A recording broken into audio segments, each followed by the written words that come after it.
Olá!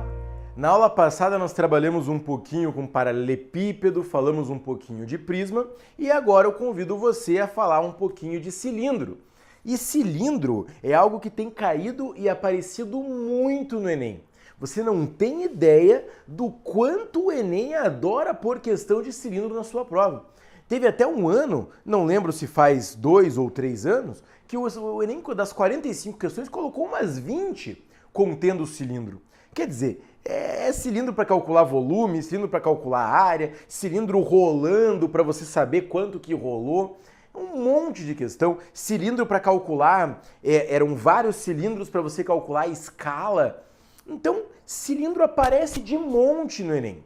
E o que você precisa saber fazer é calcular o volume, calcular a área, entender o que significam os rolamentos e acabou.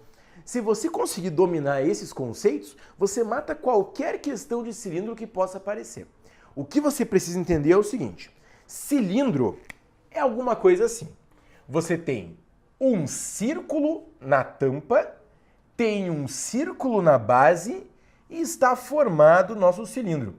Toda a região compreendida por esta base e por essa tampa, que são regiões circulares, é denominada de cilindro. Nós conhecemos geralmente o cilindro como uma lata. Para nós, o cilindro, nós chamamos o cilindro de lata. Uma latinha de refrigerante, uma lata de tinta, qualquer lata, lata de óleo, qualquer lata que você costuma enxergar com esse desenho, a gente chama de cilindro. Algumas coisas que você precisa entender.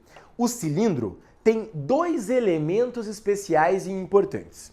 O primeiro elemento do cilindro vai ser a altura. Repare que a altura é simplesmente a distância entre as duas bases.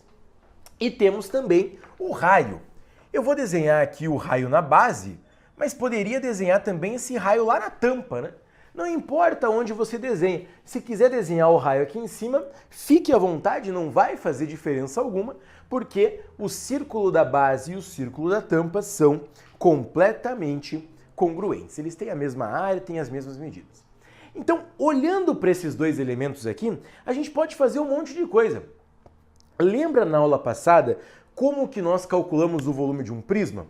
O volume de um prisma era dado por área da base vezes altura.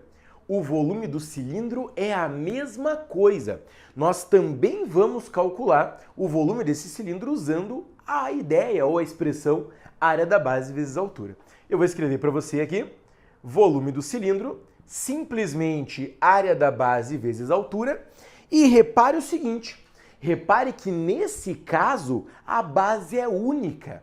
Lá na aula passada, na aula de prismas que nós tivemos, a base podia ser triangular, a base podia ser hexagonal, podia ser um quadrilátero, mas repare que nesse caso a base sempre será um círculo. E você precisa lembrar comigo a fórmula do volume do círculo.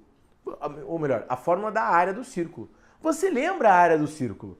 A área do círculo é conhecida como πr ao quadrado. Muito bem.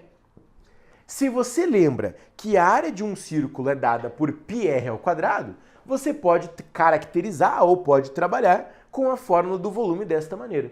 A fórmula do volume vai ser simplesmente πr ao quadrado vezes h.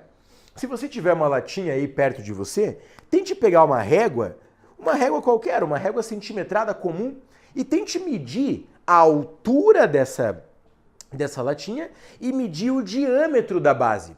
É meio difícil medir o raio, né? Medir o raio da base é difícil porque você não vai conseguir encontrar o centro do círculo exatamente. Então, que tal você fazer o seguinte? Mede